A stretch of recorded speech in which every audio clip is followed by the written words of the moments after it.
আল্লাহ যদি হাসরের ময়দানে বলে, বান্দা এটা আমার দেওয়া জিহ্বা ছিল, কত জনরে ডাকলি বন্ধু। আল্লাহ যদি বলে, বান্দা আমার এই জবানে আমার নামটা কি আমি একবারও শোনার অধিকার ছিল না?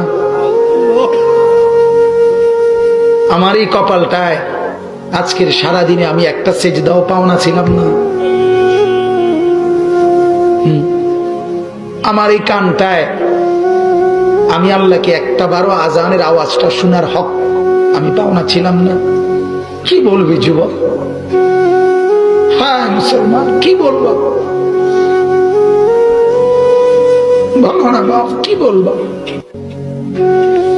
এক মা যদি বলে, মা তার পাষাণ ছেলেকেও যদি মা বলে, এরে বাপ 9টা মাস তোরে পেটে ধরছি রে বাপ, 2টা বছর তোরে বুকের দুধ খাওয়াইছি বাপ, বিনিময়ে তুই আজকে আমার মতো মা রে ভুলে গেলি বাপ, কেমনে রে সহ্য করলি?